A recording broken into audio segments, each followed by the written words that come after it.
हाय, नमस्कार. तुमचं सगळ्यांचं आपल्या आणखीन एका नवीन व्हिडिओमध्ये अगदी मनापासून स्वागत करते. सर्वांना श्री स्वामी समर्थ.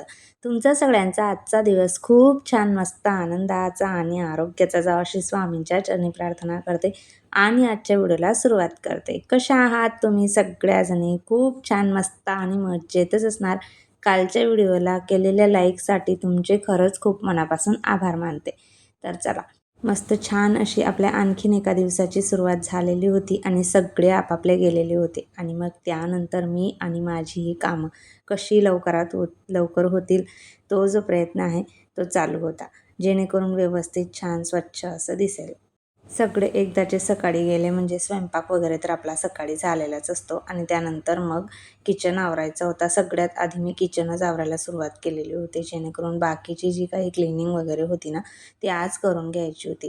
कालचे जे काही बाऊल होते ना, आईस्क्रीम वगैरे खाऊन झाल्यानंतर ते खालच्या साईडने जरा ओलेच होते, त्यांच्यामध्ये पाणी राहून गेलेलं. असं खोलगट भाग आहे ना, त्यामुळे. मग ते जाडीमध्ये परत ते ठेवून दिले आणि त्यानंतर मग सुकतील जेणेकरून व्यवस्थित असे, त्यासाठी आणि किचन आवरायला घेतलेले होते. सगळ्यात आधी भांड्यांचा जो काही पसारा आहे ना, म्हटलं किचन ओट्यावरचा तो आवरून घेऊयात. त्याआधी मला थोडं एडिटिंगचं काम होतं व्हिडिओचं, ते करून घेतलेलं होतं मी आणि त्यानंतर मग किचन आवरायला सुरुवात केलेली होती. कारण 9ला पाणी आलं ना, फास्ट पाणी असलं की लवकरात लवकर किचन वगैरे आवरून होतं. तर तेव्हा मग मी 9 वाजेला किचन आवरायला सुरुवात केलेली होती. सुट्ट्यांमध्ये मुलंही वैतागून गेलेली असतात, शिवाय आपणही. कारण सारखं दिवसभर ते घरातच असतात आणि एकत्र असले म्हणजे लहान असल्यावरती किंवा मोठे असो, थोडंफार बहीण भावांचं जे काही असतं, बहिणी बहिणींचं, भावाभावांचं, मुलांचं चालूच असतं ते दिवसभराचा तो त्यांचा गोंधळ वगैरे आणि ते सुद्धा वैतागून जातात दिवसभर. त्यांनासुद्धा असं वाटतं आता हे जे उन्हाळ्याच्या सुट्ट्या आहेत त्या कधी संपतील आणि कधी एकदाची स्कूल वगैरे ओपन होईल, असं त्यांनाही वाटत असतं. तर आता शेवटी झालेलं आहे फायनल. रोजचं डेली रुटीन जे आहे ते चालू, मुलांचंही किंवा आपलंसुद्धा. कारण आपणही वैतागून गेलेलो असतो. सगळी आपापली बाबा कधी जाणार आणि दिवसभराचा माझा कामाचा जो काही पसारा आहे तो कधी संपणार असं वाटत असतं. चला, किचन वगैरे आवरून झालेलं आहे आणि ही काचेची बरणी ना, काल जो मुरब्बा बनवलेला होता ना, तो मी ह्या बरणीत काढून घेतला आधी. तर ती बरणी जरा त्याला मोठी पडली. अजून बनवायचा आहेच मला स्टोअर करून ठेवण्यासाठी बराचसा. म्हणजे 2 किलोचा बनवला ना, अजून 2 किलो बनवला म्हणजे वर्षभर आरामात जातो. तर त्या बरणीत मी काढला, पण तो त्याच्यात जास्त होत होता. मग पुन्हा ती बरणी खाली केली आणि दुसऱ्या एका छोट्या बरणीमध्ये मग काचेच्या भरून ठेवला. ती बरणी धुवून वगैरे ठेवलेली होती आणि काचेच्या वस्तू किती जपून हाताळाव्या लागतात तुम्हाला माहीतच आहे. तर ती बरणी मी बाहेर न ठेवता जाडीमध्ये व्यवस्थित अशी किचन ओट्यावरती त्याला बाजूला सपोर्ट वगैरे लावून ठेवलेली होती सुकण्यासाठी. त्यानंतर आज म्हटलं चला, बेडच्या मागची जी काही घाण आहे ना, ती आवरून घेऊयात. 8 ते 15 दिवसातून ही अशी घाण जी आहे ती काढावीच लागते. जे धूळ वगैरे जमा झालेली असते ती घरातील कानाकोपऱ्यांमध्ये. कारण कोपऱ्यांमधली घाण जरी दिसत नसली, पण जेव्हा आपण अशा पद्धतीची क्लिनिंग काढतो ना, फर्निचर वगैरेच्या मागचं वगैरे, तर बरीचशी धूळ जी आहे ना ती जमा झालेलीच असते. तर 8 ते 15 दिवसातून हे कानाकोपरे जे आहे ना ते क्लीन करून घ्यावेच लागतात. आता म्हटलं चला, मागे ग्लोअरने उडवून घेतलेलं होतं, तरी झालं होतं क्लीन, पण माहीत नाही कुठून 8 ते 15 दिवस झाले की धूळ वगैरे जमा झालेलीच असते. तर ती व्यवस्थित असं म्हटलं सरकवून घेते आणि सरकवण्यासाठी जर असं फर्निचर असलं ना तर जरा बरं पडतं. म्हणजे पूर्ण आपल्याला कानाकोपऱ्यांमधील जी काही घाण वगैरे धूळ जमा झालेली असते ना, ती व्यवस्थित अशी क्लीन करता येते. तर पूर्ण असं काढून घेतलेलं होतं. त्यानंतर बाल्कनीमध्ये सुद्धा झाडांचा जो काही पाला वगैरे असतो ना पडलेला, तर तो सुद्धा व्यवस्थित असं झाडून घ्यावा लागतो. कारण रोजच्या रोज सुकलेली पानं खाली पडलेलीच असतात आणि ती व्यवस्थित असं झाडून वगैरे घ्यावी लागतात. नाहीतर पुसायला गेलं ना त्यावेळेस व्यवस्थित असं पुसता येत नाही आणि खालच्या साईडला पूर्ण पानं पडलेली असतात. मग काही वेळेला मी आता सुट्ट्या होत्या ना, वेदून त्यांना वगैरे बेड वगैरे आवरायला सांगत होती. करतही होत्या त्या व्यवस्थित असं. कारण आपण करत असलो ना तर बघतात मुलं आपलं, बरीचशी व्हिडिओची कामं वगैरे माझी असतातच. त्यामुळे मग आणि त्यांचं उशिरा उठणार आहेच, तर त्या आवरूनही घेत होत्या व्यवस्थित. त्यांचं उठून झाल्यानंतर बेड वगैरे आवरणं, बेडरूम झाडून घेणं, ही कामं जी आहेत ना ती त्यांचीच होती. पण आता सकाळी लवकर गेलेले असल्यामुळे हॉलमधलं आधी आवरून घेतलं आणि त्यानंतर मग बेडवरचं बेडशीट वगैरे झटकून व्यवस्थित आवरून घेतलेलं होतं.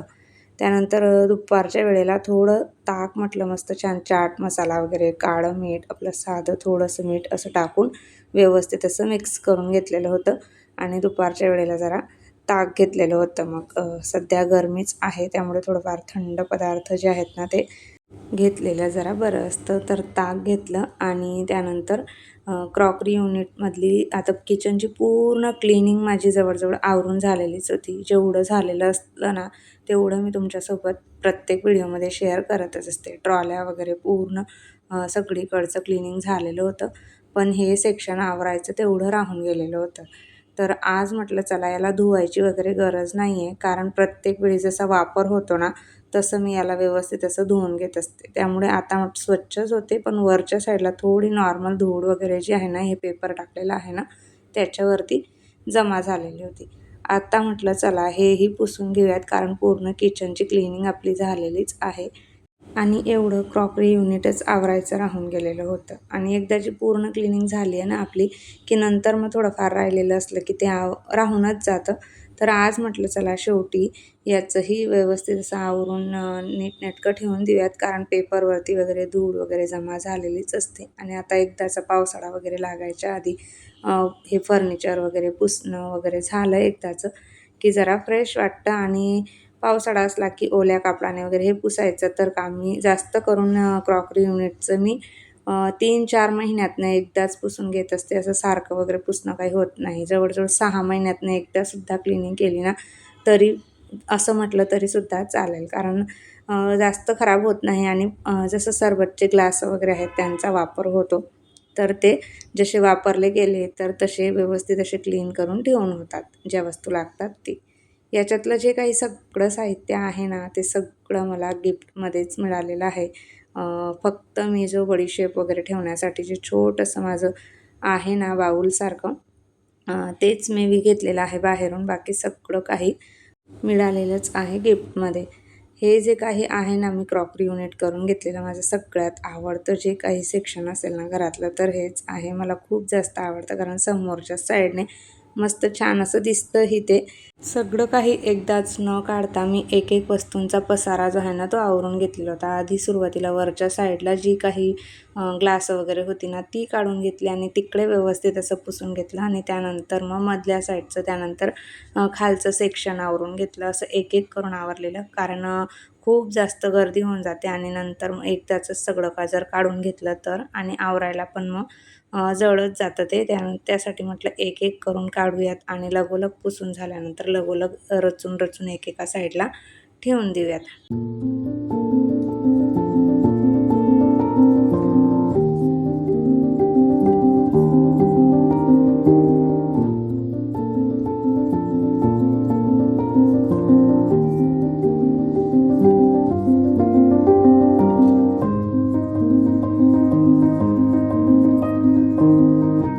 मोजून मला ह्या कामासाठी अर्धा ते पाऊण तास लागला असेल. म्हणजे फक्त क्रॉकरी युनिट नाही, त्यानंतर पुढेही अजून काही क्लिनिंग आहे, ती व्हिडिओमध्ये तुम्हाला बघायला मिळेलच ते सगळं.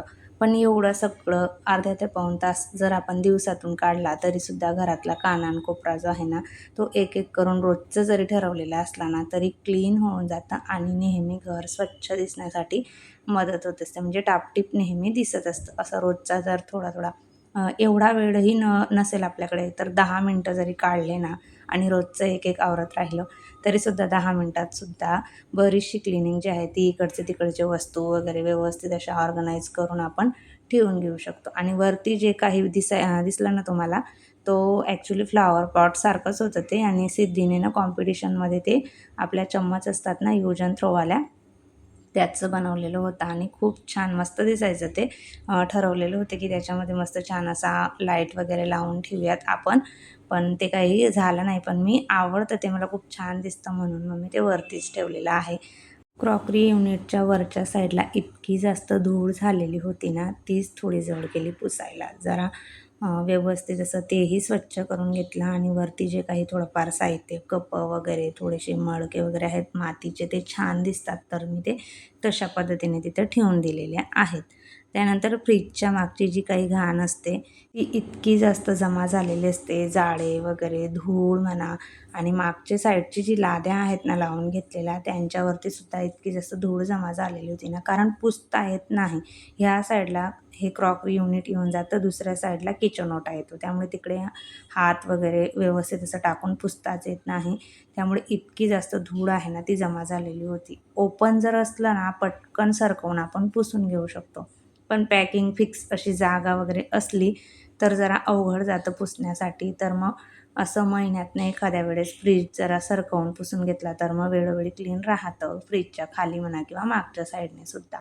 तरी मी ना फ्रीज अशा स्टँडवरतीच ठेवून घेतलेला आहे, म्हणजे जेव्हा लादी वगैरे पुसून होते ना तेव्हा खाली व्यवस्थित असं आपण कापड मॉप वगैरे टाकून पुसून घेऊ शकतो त्यासाठी.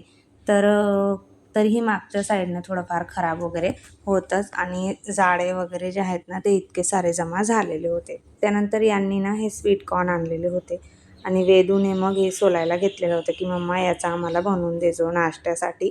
तर लगेच तिने मला अशी मदत जी आहे ती केलेली होती. तिला म्हटलं तू सोलून दे मला, माझं हे एवढं क्लिनिंगचं काम झालं की मग मी तुला करून देईल. तर तिने सोलायला घेतलेलं होतं. तोपर्यंत सिद्धीही स्कूलमधून येईल आणि आपण मग मस्त छान सगळंजण नाश्ता वगैरे करूयात असं तिला सांगितलं. तर तिला माहीत होतं की आता मम्मी कामामध्ये आहे, काही सोलणार नाही आणि आपण जर सोललं नाही तर मग ते बनणारच नाही.